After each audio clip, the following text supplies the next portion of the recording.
बच्चों, आज हम पढ़ने वाले हैं पूर्ण संख्या पर संक्रियाओं के नियम।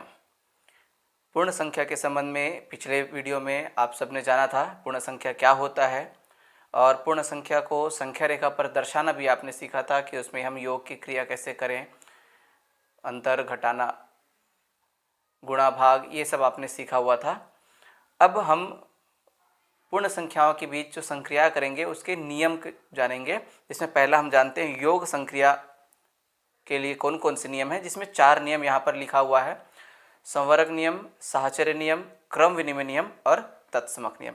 ये चारों नियम योग के साथ साथ गुणा में भी लागू होगा, जिसको दोबारा मैं आपको बहुत ही कम शब्द में संक्षिप्त में बताऊंगा। पहले हम देखते हैं योग संक्रिया हेतु।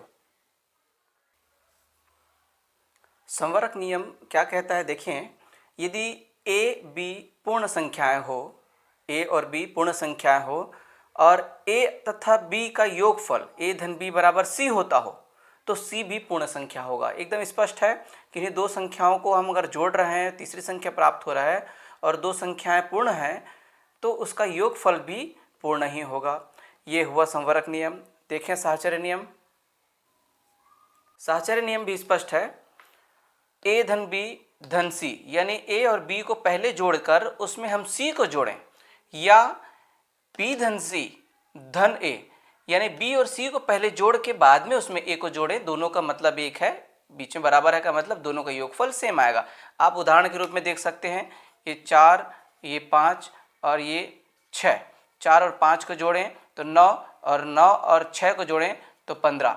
उसी तरह से इधर ये 4, ये 5 और ये 6, 5 और 6 को पहले जोड़ देंगे तो 11, 11 में 4 को जोड़ेंगे तो 15। इस तरह से यहाँ भी 15, यहाँ भी 15। एकदम स्पष्ट है, आप और दूसरे संख्याओं के साथ देख सकते हैं। अब देखते हैं तीसरा नियम, क्रम विनिमय नियम। एकदम स्पष्ट है। क्रम विनिमय से तात्पर्य उनका क्रम बदल देने से उसका वैल्यू नहीं बदलता। जैसे ए धन बी बराबर बी धन ए में बी को जोड़ें या बी में ए को जोड़ें, आंसर सेम आएगा। जिस तरह से अभी उदाहरण दिया, 4 में आप 5 को जोड़ें तब भी 9 आएगा, 5 में 4 को जोड़ेंगे तब भी 9 आएगा। तो एकदम स्पष्ट है। अब देखते हैं तत्समक नियम। तत्समक नियम भी स्पष्ट है।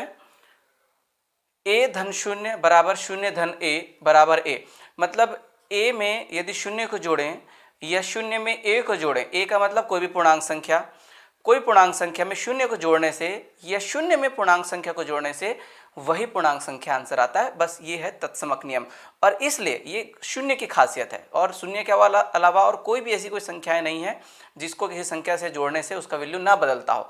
सिर्फ ये खासियत 0 के साथ है, इसलिए इस 0 को हम कहते हैं तत्समक अवयव, योग तत्समक अवयव।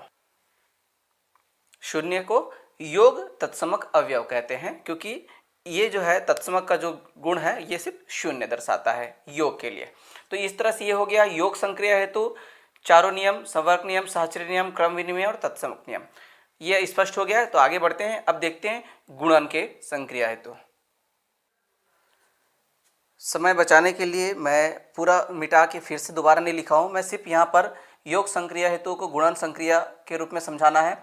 मैं इसको गुणन कर दिया हूँ। अब इन नियमों में कोई फेरबदल नहीं है। संवर्क नियम, साहचर्य नियम, क्रम विनिमय और तत्समक नियम, चारों नियम लागू होगा। सिर्फ आपको चिन्ह को बदलना है, तो वो मैं एक बार आपको बदल के दिखा देता हूँ।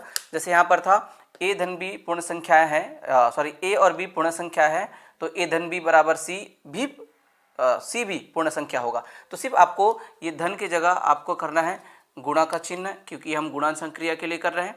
उसी तरह से ए धन बी धन सी को आप कर दे रहे हैं ए गुणित बी गुणित सी, और राइट साइड भी ए धन बी धन सी को कर दें ए गुणित बी गुणित सी। प्रक्रिया सेम है, कोई अंतर नहीं है। जैसे यहाँ पर ये तो स्पष्ट हो गया, इसमें ए और बी का गुणा पहले करके बाद में सी का गुणा करें, या बी और सी का पहले गुणा करके बाद में ए का गुणा करें, वैल्यू सेम होगा। आप एग्जाम्पल के रूप में देख सकते हैं कोई भी संख्याओं को गुणा करके। इसी तरह से यहाँ पर क्रम विनिमय नियम, तो ए गुणित पी या बी गुणित ए, यानी इन संख्याओं को आगे पीछे चाहे 2 का गुणा 3 से करें या 3 का गुणा हम 2 से करें, मतलब एक ही है। तत्समक नियम थोड़ा सा बदलता है, गुणा का चिन्ह तो यहाँ पर आएगा, साथ ही 0 का वैल्यू भी बदल जाएगा। तो अब 0 नहीं आएगा, क्योंकि वो 0 सिर्फ योग तत्समक अवयव था, लेकिन यहाँ पर गुणन तत्समक अवयव के लिए 1 आएगा। क्योंकि एक में ऐसा गुण है कि किसी भी संख्या के साथ उसका जब हम गुणा करते हैं तो उसका वैल्यू नहीं बदलता। तो इस तरह से इस बार ये गुणन तत्समक अवयव जो है वो है 1। तो अब आप योग संक्रिया हेतु भी पूरे नियमों को आपने जान लिया और गुणन संक्रिया हेतु भी पूरे नियमों को जान लिया। क्योंकि मैं समय बचाने के लिए पूरे को एक साथ बताया हूँ, आप दोनों को बारी बारी से अलग अलग नोट करें और उनमें तुलना कर लें, आपको अंतर स्पष्ट समझ में आ जाएगा। ठीक है बच्चों, अब आगे बढ़ते हैं।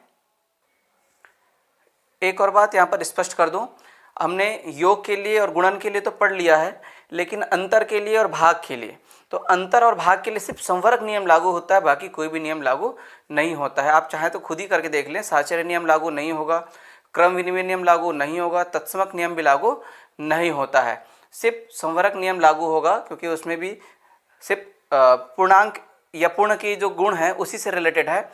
दो संख्याओं का दो अंकों का जिनका संक्रिया कर रहे हैं, यदि वो पूर्ण संख्या है तो उसका जो आंसर है योगफल, गुणनफल, भागफल, अंतर, वो भी जाहिर सी बात पूर्ण संख्या होगा, इसलिए सिर्फ संवर्ग नियम लागू होता है, बाकी दूसरे सभी नियम अंतर के लिए और भाग के लिए लागू नहीं होता है। तो अब इन संक्रियाओं का हम उपयोग करेंगे और एक और सूत्र मैं आपको यहाँ पर बताना चाह रहा हूँ। जब हम भाग की संक्रिया करेंगे तब हमारा उत्तर सही आया है या नहीं आया है, भागफल सही आया है कि नहीं, उसको जांचने के लिए एक सूत्र है, भाज्य बराबर भाजक गुणित भागफल धन शेषफल। इसका हम उपयोग कर सकते हैं, इसलिए ये सूत्र भी मैं बताना जरूरी समझा। कई बार ऐसा होता है, हमने भाग तो किया पर वो सही है या नहीं, इसकी जांच कैसे करेंगे। और उसके अलावा भी इस सूत्र के और कुछ उपयोग हैं, जिसको आप जब उसका उपयोग करेंगे तब जान जाएंगे।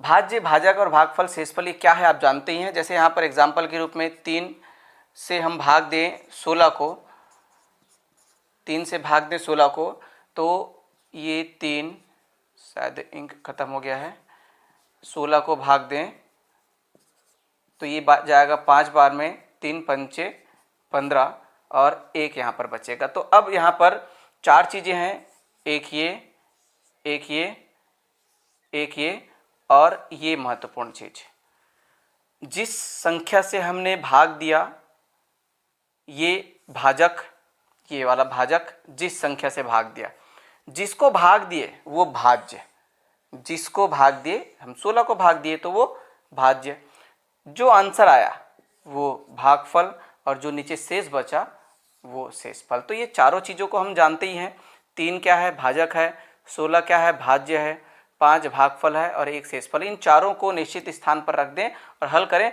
तो भाज्य के बराबर भाजक और भागफल के गुणनफल और शेषफल के योगफल आता है। तो इसका आप उपयोग करेंगे। चलिए अब हम सीधे प्रश्नावली हल करते हैं। प्रश्नावली 2, क्योंकि प्रश्नावली 2.1 हम हल कर चुके हैं, आज हम देखते हैं प्रश्नावली 2.2। ठीक है बच्चों, प्रश्नावली 2.2 दो खंडों में बटा हुआ है। एक है मौखिक प्रश्न और फिर उसके बाद लिखित प्रश्न। मौखिक प्रश्न स्पष्ट है, ऐसे इजी प्रश्न हैं जिसके लिए आपको कोई कलम पेन पेंसिल का इस्तेमाल करने की जरूरत नहीं है, आप बस क्वेश्चन को समझें और ऐसे मौखिक रूप से उसका जवाब दे सकते हैं। जैसे पहला दिया हुआ है, निम्न प्रश्नों को दी गई जानकारी के आधार पर बिना गुणा या योग करे हल कीजिए। तो यहाँ पर आपको गुणा या योग नहीं करना है और बस क्वेश्चन को देखिए, प्रश्न में जो जानकारी दी है उसके आधार पर आप उत्तर दे सकते हैं। जैसे पहला है 17 गुणित 23 बराबर 391, तो 23 गुणित 17 बराबर खाली स्थान क्या आएगा। तो एकदम स्पष्ट है, यहाँ पर क्रम विनिमय नियम का पालन होगा और 17 गुणित 23 अगर 391 होता है तो 23 गुणित 17 भी 391 होगा। उसी तरह से दूसरा है 40 धन 0 बराबर 40 होता है, तो जाहिर से बात है 0 धन 40 बराबर भी 40 होगा। तो ये एकदम स्पष्ट है, हमको गुणा या भाग करने की जरूरत नहीं है, जोड़ना घटाने की जरूरत नहीं है, हम जो नियम पीछे पढ़े हुए हैं उन्हीं नियमों का इस्तेमाल करते हुए सीधे उत्तर लिखना है। अब पहले प्रश्न में और भी बहुत सारे दिया हुआ है, क्वेश्चन दिया हुआ है, 5 दिया है, बाकी आप हल करें, प्रैक्टिस करें। दूसरा प्रश्न दिया हुआ है, निम्नलिखित सवालों को ऐसे क्रम में लिखकर योगफल ज्ञात कीजिए जिससे योग की संक्रिया आसान हो जाए। यानी आपको क्रम बदलने की छूट यहाँ पर मिला हुआ है, जिस तरह से सवाल दिया हुआ है, प्रश्न दिया है, उसी तरह से जोड़ना है, जरूरी नहीं है। आप क्रम बदल सकते हैं जिससे योग की संक्रिया आसान हो। तो यहाँ पर देखें, मैं एग्जाम्पल के रूप में सेकंड क्वेश्चन लिया हूँ, 32 धन 2546 धन 68 धन 544, चार संख्या यहाँ पर आपस में जुड़ी हुई हैं, इनका क्रम आप किस तरह से चेंज करें। तो इसके लिए आप इकाइयों को हमेशा गौर किया करिए, इकाई स्पष्ट ना हो तो आप दहाई को भी देख सकते हैं। इकाइयों से थोड़ा सा आप अंदाज़ा लगा सकते हैं, ये 2 है और ये 8 है, 2 और 8 को जोड़ने से 10 के रूप में आसान सवाल आंसर मिलेगा, जिनको जोड़ना आसान रहता है। जब भी 10, 100 जैसे 1000 से चीज़ें आपस में जब जुड़ती हैं तब, इसी तरह से 6 और 4 इनको जोड़ना आसान है। तो आप थोड़ा सा इनमें क्रम में फेरबदल कर सकते हैं। 32 और 68 को एक साथ लिख दीजिए, फिर उसके बाद 2546 और 544 को एक साथ लिख दीजिए। इनको जोड़ेंगे तो यहाँ पर 8 और 2 10 का शून्य, हासिल आया 1, 6 और 1 7 हो गया, 7 3 10, तो इस तरह से ये आया 100। इसमें भी देखें, 6 और 4 10 का शून्य, हासिल आया 1, 4 में 1 जुड़ गया तो 5, 5 और 4 9, 5 5 10 का शून्य, हासिल आया 1, 3090। अब इनको आपस में जोड़ेंगे तो एकदम स्पष्ट है, 3090 और 100 यानी कि 3190। आपको जोड़ने में ज़्यादा कठिनाई नहीं हुई होगी, क्यों? क्योंकि ये 100 को जोड़ना आसान है और इसी तरह से यहाँ पर इनकी इकाइयों को जोड़ने से ये 100 या 1000 के रूप में आ रहा है, या कोई भी ऐसी संख्या आ रहा है जिनको याद रखना या जोड़ना आसान हो। तो आप क्रम बदल करके इस तरह से इसमें जोड़ सकते हैं। बाकी संख्याओं को आप प्रैक्टिस कीजिए। और देखते हैं प्रश्नावली 2.2 में आगे क्या दिया हुआ है। तीसरा प्रश्न है, किसी भी राशि में शून्य का गुणा करने से कौन सी पूर्ण संख्या प्राप्त होती है।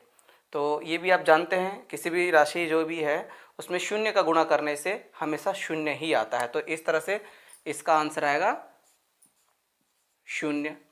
चौथा है, योग के लिए संवर्ग नियम क्या है। तो ये मैं आपको बता चुका हूँ कि यदि a और b पूर्ण संख्या है और a और b का योगफल c आता है तो c भी पूर्ण संख्या होगा।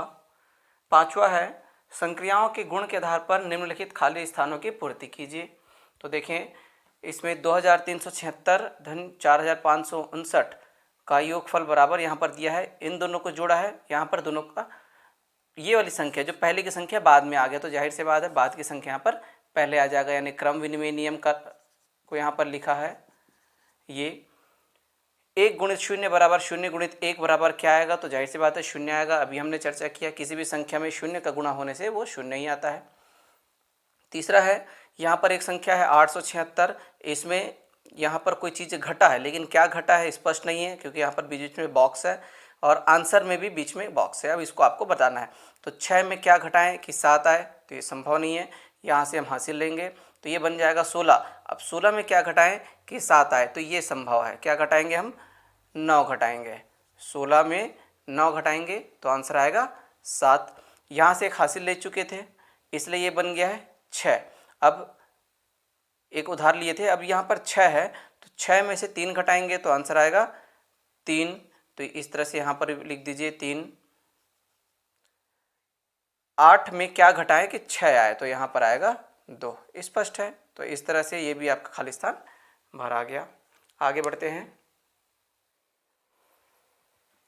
छठवां प्रश्न, ऐसी कौन सी संख्या है जिसमें उसी संख्या का भाग देने पर वही संख्या प्राप्त होती है। तो क्या आप लोग बता सकते हैं, ऐसी कौन सी संख्या है जिसमें उसी संख्या का भाग देने से वही संख्या प्राप्त होता है, यानी कि वो तीनों चीज़ें एक समान है, वही संख्या हो, उसी संख्या से भाग देना है, आंसर भी वही संख्या हो। तो ऐसा है सिर्फ एक, और वो है 1 यानी 1, क्योंकि 1 को 1 से भाग देने से 1 आता है। बाकी ऐसी कोई भी संख्या नहीं जिसको उसी संख्या से भाग दें, जैसे 2 को 2 से भाग देंगे तो 2 नहीं आता है। ठीक है। सातवां है, 4 अंकों की सबसे बड़ी संख्या और 1 अंक की सबसे छोटी पूर्ण संख्या का गुणनफल बताइए। तो 4 अंकों की सबसे बड़ी संख्या हो जाएगा 9999, ये 4 अंकों की सबसे बड़ी संख्या है। अब 1 अंक की सबसे छोटी पूर्ण संख्या का गुणनफल करें तो क्या आएगा, 1 अंक की सबसे छोटी पूर्ण संख्या है 0, और इस तरह से 0 के साथ सबका गुणा होगा तो आएगा सिर्फ 0। आठवां है, यदि 76 गुणित 16 बराबर 1216 हो तो 1216 और बीच में चिन्ह की जगह खाली है डब्बा, 76 बराबर 16, मतलब इनका स्थान चेंज कर दिया है। ये 76 गुणित 16 बराबर इतना हो रहा है, तो 12, 16 और 76 को एक साथ लिख दिया है, इसका स्थान बदल दिया है। 16 इधर चले गया, ये इधर आ गया है, तो यहाँ पर आएगा भाग का चिन्ह है। क्योंकि किन्हीं दो संख्याओं का हम जब गुणा करते हैं, जैसे 3 और 4 का जब गुणा करते हैं आंसर 12 आता है, तो 3 से 12 को भाग देने पर 4 आता है, या 4 से 12 को भाग देने पर 3 आएगा। तो इस तरह से जब इनका स्थान बदलेगा तो यहाँ पर चिन्ह आएगा भाग का। ठीक है, स्पष्ट नहीं दिख रहा है?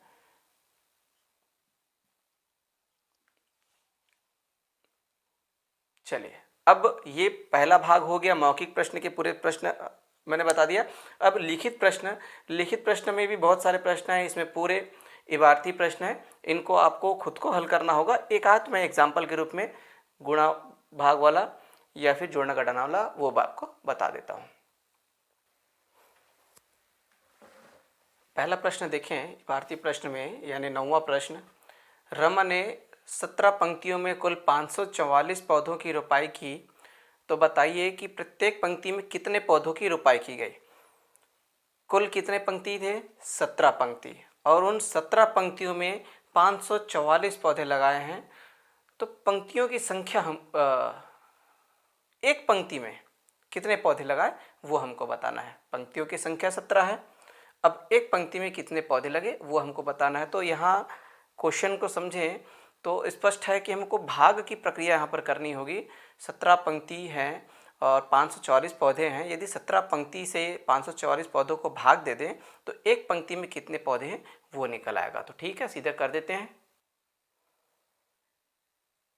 हमने लिख लिया है 17 पंक्तियों में कुल पौधे 544, तो एक पंक्ति में पौधों की संख्या क्या होगी? 544 भागित 17। तो 17 से भाग दे के देखें सीधे, 544 को ये 17 कम 17, 17 दूनी 34, 17 तिया 51, 3 बार में गया और 4 से 1 गया तो 3, फिर से 4, अब ये 2 बार में जाएगा, 17 दूनी 34 और इस तरह से ये कट गया, आंसर आया 32। तो बस लास्ट में लिख दें।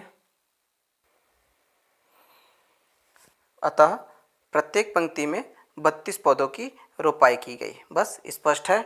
इस तरह से बाकी सभी प्रश्नों को भी आपको हल करना है। एक योग वाला हम और एग्जाम्पल देख लेते हैं। यहाँ 13वां नंबर प्रश्न लिखा हुआ है, मंजुलता 1800 रुपये लेकर बाजार गई। 135 रुपये का एक पर्स, 75 रुपये का रुमाल व 1200 रुपये की कपड़े खरीदे।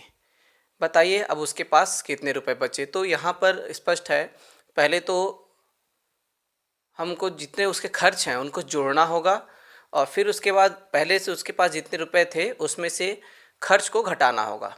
तो स्पष्ट हमको पता चल जाएगा कि उसके पास कितने बचे। तो चलिए करते हैं।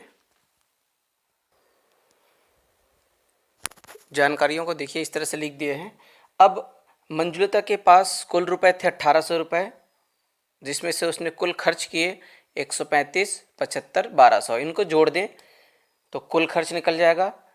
अब मैं इस तरह से जगह बचाने के लिए लाइन से लिखा हूँ, आप लोग को अगर समझ में ना आए तो ऊपर नीचे लिख लीजिएगा।